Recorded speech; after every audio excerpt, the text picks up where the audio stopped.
To begin with, it's wrong for you to secretly save money, isn't it? Besides, it's money earned by both of us, so there's no problem. Exactly. It's wrong for you to save money secretly. Tom and my mother-in-law blamed me without restraint.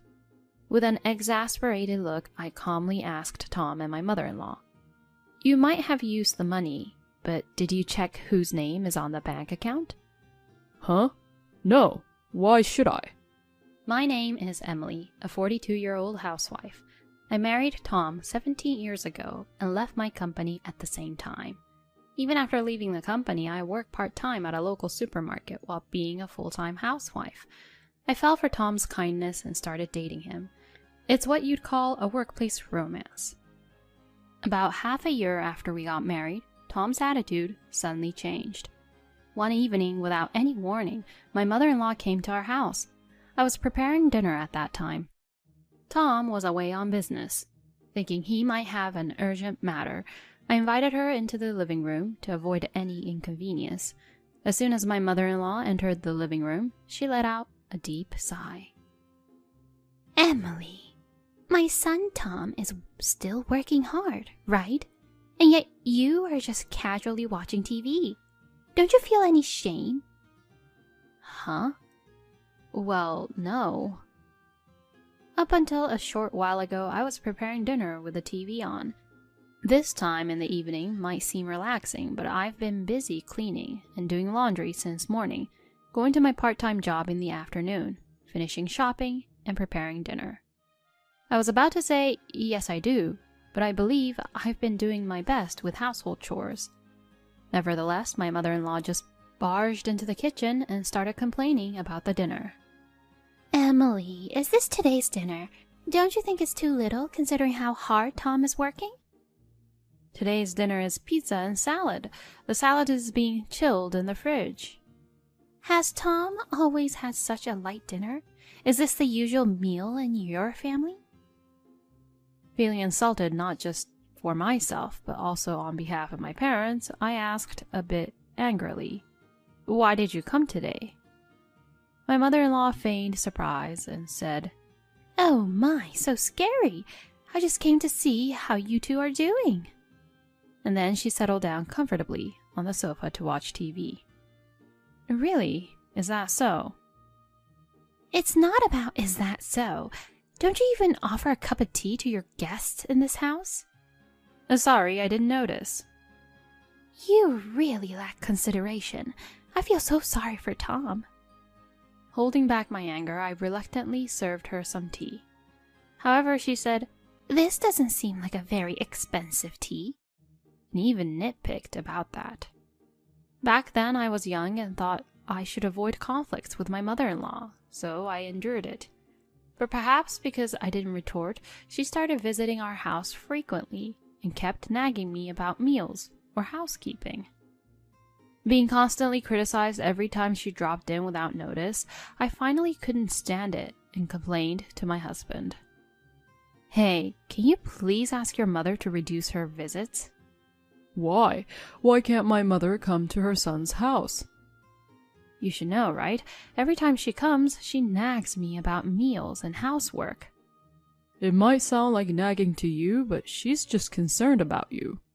"I like to think so too, but when she comes unexpectedly, I also have to prepare dinner for her." Then just tell her yourself that it's inconvenient. She's probably just worried about her son. My husband always seemed to think that I wasn't seriously troubled by the situation. No matter how much I innovated with my cooking or cleaned perfectly, my mother-in-law would always find something to nitpick about, and never praised me. One day at dinner, I served vegetables that she had kindly brought, even though I knew they were nearing their expiration date. Upon noticing, she remarked, "So, the daughter-in-law of this house serves her husband and his mother vegetables that are about to expire." I became convinced that she was visiting our home just to torment me. Due to the severity of her bullying, I confided in my father-in-law. I hinted at how her son visits during dinner without any specific purpose were causing a lot of inconvenience in meal preparations. My father-in-law, seemingly unaware of his wife's troublesome visits, showed his fume. Emily, I'm on your side.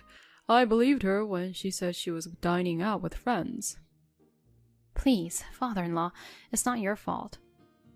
I did find it strange that she was going out frequently recently. I also gave her money for her meals. Haven't you received any? No, I haven't. She's wronged you, Emily. He kept repeating sorry over and over. My father-in-law promised to firmly address the matter with my mother-in-law, so I chose not to bring up her nitpicking. Just when I thought I could breathe a sigh of relief, I received a scolding call from my mother-in-law. Yes, this is Emily. Emily, I heard from my son. What upbringing did you have to come to our house and complain? Ah, yes. I came over for both of your benefits. I never imagined you'd repay kindness with spite. I never intended it to come across that way. If you were sincere, you'd be dutiful. I'm visiting your house for educational purposes, so why don't you thank me? I appreciate that, but your sudden visits are inconvenient. Can you please notify us in advance? Excuse me? Since when does a mother need permission to visit her son's house? My parents wouldn't do such a thing. That's beyond the pale. Once you marry, it's only natural to follow your husband's family's rules. The argument escalated from there, with the mother-in-law shouting angrily until she abruptly hung up the phone. Likely she called when the father-in-law wasn't around, making another consultation with him seem futile. Perhaps due to the confrontation, her visits slightly decreased. My husband vents his work frustrations to his mother, who consoles him, so it seems impossible to ask him for help. Consequently, the mother-in-law became more assertive, eventually colluding with him, and I end up being treated as the villain. Emily, you should show respect to my mother. Exactly, Tom. It's good to hear that from you, too. Even though I earn more, I get less pocket money. Emily is such a terrible wife, a real shrew. While continuing to criticize the meal I prepared, they enjoyed their conversation in the living room. As I was washing dishes, my husband asked, "Can you also prepare the bath?" even requesting everything from a bath towel to pajamas. In response, rather than criticizing him, the mother-in-law sympathized, saying, "It must be hard to be with such an inconsiderate wife." Out of options, I consulted the father-in-law again. While I received another understanding, the mother-in-law's attitude didn't change, leaving me feeling helpless. One day, amidst my growing frustrations, I noticed a precious necklace, handed down from my mother, was missing from my drawer. When I asked Tom, he coldly remarked, "Don't know. Did you forget where you put it?" I was sure I left it in the drawer. The incident occurred when the mother-in-law, as usual, arrived around dinner time. "Mother-in-law, the necklace you're wearing right now." "What? What about the necklace I'm wearing? Do you want it?" The necklace the mother-in-law was wearing was unmistakably the one I had lost. She wore it openly, as if flaunting it to me. It's a necklace with a distinctive design that you don't often see. "Mother-in-law, that necklace is mine. Can you please give it back?" "Huh? Are you accusing me of stealing the necklace? Treating me like a criminal? That's why I hate people with poor upbringing." I finally reached my breaking point and reached out for the mother-in-law's necklace. Then she let out a deliberate scream, and unfortunately my husband, who came home earlier than usual, opened the door and pushed me away immediately. Propelled by the force, I hit the wall hard and slumped down. My husband, while holding his mother's shoulders, looked down on me and hurled harsh words. "Is what Mom said true? Were you bullying her while I was away?" "Tom, yes. I just wanted to get along, but Emily..." "Tom, please calm down and listen. The necklace I told you I lost before. She's wearing it now." That just sounds like an excuse. Mom, let's eat out today. Just the two of us. You, reflect on your actions here. Thank you, Tom. My son is always so kind. After making such a rude remark, my husband and his mother left to dine out. At that moment, not only was I upset about the stolen necklace, but also by the fact that my husband was taking his mother's side without hearing my side of the story. I decided to set things straight, once and for all. That night, I reported everything to my father-in-law. He sided with me and listened to my story sincerely. In fact, he had been fed up with my mother-in-law's selfish behavior for a long time. After hearing this, I came up with a plan. The next time my mother-in-law visits our house, the opportunity finally came. As usual, she flaunted the necklace and seemed to enjoy my reaction. I intentionally asked, "I'd like to go shopping. Can you watch the house for a while?"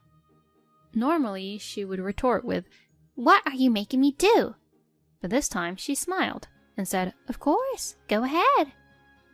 Why don't you take some time to relax? You're always busy with household chores." "Then I'll take you up on that offer and be back. I'll return in about 30 minutes. I replied with a smile and headed out. Feeling my heart pounding, I killed time in the supermarket parking lot. I reassured myself that this was the moment to obtain crucial evidence for my revenge and tried to calm down. But at the same time, I hoped that my mother-in-law and husband would reflect on their actions and change. I returned home as promised after spending 30 minutes. When I came back from shopping and opened the front door, my husband and mother-in-law were happily having dinner in the living room. "Emily, you're back. You took so long, so we finished dinner without you." Emily, today there were fewer dishes than usual. It was hard on Mom. Oh, really? I went shopping after asking your mother to wash the house. No excuses. Do better next time. Seeing my husband behave more selfishly because of the presence of his mother, I couldn't help but sigh. Seeing the leftover vegetable-only hot pot they left for me, I felt anger and disbelief that they didn't even save a portion for me. I despaired, thinking there would be no day when my husband or mother-in-law would reflect on their actions. After dinner, I cleaned up, waited for my mother-in-law to leave, and verified that my revenge plan was progressing well. The revenge plan seemed to be going smoothly. While I was pleased, I found my husband's mocking smile more and more repulsive. His triumphant grin resembled the mother-in-law's showy display of the necklace, and I laughed, thinking, like mother, like son. Then, sooner than I expected, the day of revenge came. On their day off from work, my husband and mother-in-law called me to the living room. Wondering what was happening, I faced the two of them and sat on the sofa. Both seemed to be in high spirits. Emily, why have you been silent about this? What are you talking about? The bank deposit. If you had that much savings, you could have told us. Now I can finally repay my mother for her kindness. What's wrong with the bank deposit? It's about your savings. There's no need to hide it anymore. Ah, about the savings. The two of them, without doubting my composed attitude, cheerfully spread the estimate for her house on the table. Actually, just a while ago, Mom, Dad, you, and I signed a contract for a new 2-family house. You signed a contract? I don't understand why. Don't you get it? We made a contract for a new house with the money you saved. If we buy it one lump sum, we won't have to take out a loan. It's convenient, right? Wait, why did you sign a contract without consulting me? Don't you want a 2-family house? Is it because you hate me, Emily? Hey, Emily, cut it out. That's rude to say to my mother. From my perspective, using someone's bank deposit without their permission is much ruder, like you guys. Using the term you guys? You really have a sharp tongue. This is why I dislike people with poor upbringing. Seeing the two of them making such selfish comments, I had to desperately hold back my laughter. While I thought I had become a terrible person seeking revenge like this, I shouldn't forget that these two were the reasons. It's too late to say anything now. We found and contracted a new, ready-built house for 2 families. First of all, it's your fault for secretly saving money. Besides, both of us earned that money, so there's no problem. Exactly. It's your fault for hiding the savings. You might have used it freely, but have you checked whose name is on the bank account? Why would I check that? The two were stunned by my words, and I couldn't help but chuckle. The mother-in-law and husband checked the bank account's name and looked at me in astonishment. Why? How? Exactly as you see. Why is the bank account in our family's name? I never said it was under my name from the start. You can't be serious. Did you steal my father's bank account and the password? The one who stole is you, right? You forcibly broke the drawer where I kept them, didn't you? Well, we just thought the drawer was locked, so we wondered what was inside. Is that so? So it's okay to break open a locked drawer? That's the kind of upbringing you've had? Emily, that's disrespectful to my mother. You be quiet. Do you know why I had your father's bank documents? No, I don't. You took time off work to go on a trip with mother-in-law, didn't you? I heard from your father that she started spending recklessly because of that trip. Well, that's... Whenever you took time off, you'd say things like I had a fever or went back to my parents' house. You did as you pleased. One day I got a call from your department manager and spoke to him directly. He was very angry. Wait, even at my company? Realizing they were in the wrong, the two exchanged worried glances. But there was no way I was going to let them off so easily. The room was silent until the doorbell rang. Of course I knew who it was. I went to greet the guest at the entrance and led him to the living room. Then, both of them screamed in shock. I had already informed my father-in-law when my mother-in-law was coming. Why are you here? That doesn't matter. I've told you countless times not to trouble Emily. But you... No buts. Until when will you two be satisfied with bothering others? Dad, listen, she had your bank account and things. How dare you address her that way? It's proof that you don't value your wife. I don't recall raising you to behave this way. Always relying on your mother, even at your age, is embarrassing. Then shouldn't you value me as well? I've worked hard all my life, never made you worry about money, let you do what you wanted, and even managed to save a little. That's how I've shown I care. Now on top of that, I have to overlook the bullying of the daughter-in-law? No, this is... No matter what they said, they couldn't match the father-in-law, and eventually they both fell silent. Having heard about the bank account from the father-in-law, it felt like the final blow to them. The bank documents that Emily had, I told her this when I gave it to her. Despite all my warnings, those two continue to bother Emily.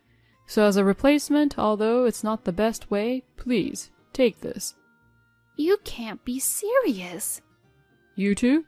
To go to the lengths of breaking open a lock to steal that important money, and then to purchase a house without permission?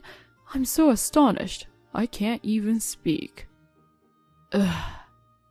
After that, the two of them remained silent, and the mother-in-law was taken home by the father-in-law. At that time, I got back the necklace the mother-in-law was wearing.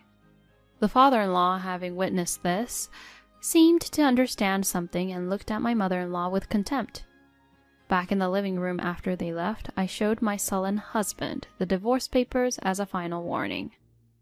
Why are you showing me this now? Why not now? After all that's been done, did you think I could still remain your wife? Huh? Aren't you just mad at my mom? Of course not. I'm upset with you too. I don't want a divorce. Fine, shall we go to court? But then everything you and your mother did will be exposed to the public. Exposed? What do you mean? The part where you two forcibly opened the lock and stole the money from the bank account. I have it all recorded on a surveillance camera. Wait, a surveillance camera? You picked the lock, stole money from someone's deposit, and even went on to buy a house on your own. What kind of upbringing leads to such actions? Well... The theft will be exposed, and the costs will be immense. Compensation to me, $200,000 from the bank account under your father's name, and then court fees. Still want to go to court? You don't have to go that far. Haven't you learned your lesson yet? Should I call your father again? It seems he finally gave in, and Tom calmly agreed to the divorce. With that, I was finally free and felt a weight lifted off my shoulders. Later on, the father-in-law gave me $200,000 as compensation for the trouble and damages. The two, now in debt for a total of $400,000 to the father-in-law, are reportedly working day and night with relentless effort under his watchful eye. Later, I received an email from Tom asking if we could start over. Of course, I had no intention of doing so and promptly deleted it. While I'm grateful to the father-in-law for scolding them, I cherish the money I received and enjoy my carefree life. The decrease in stress has also improved my health.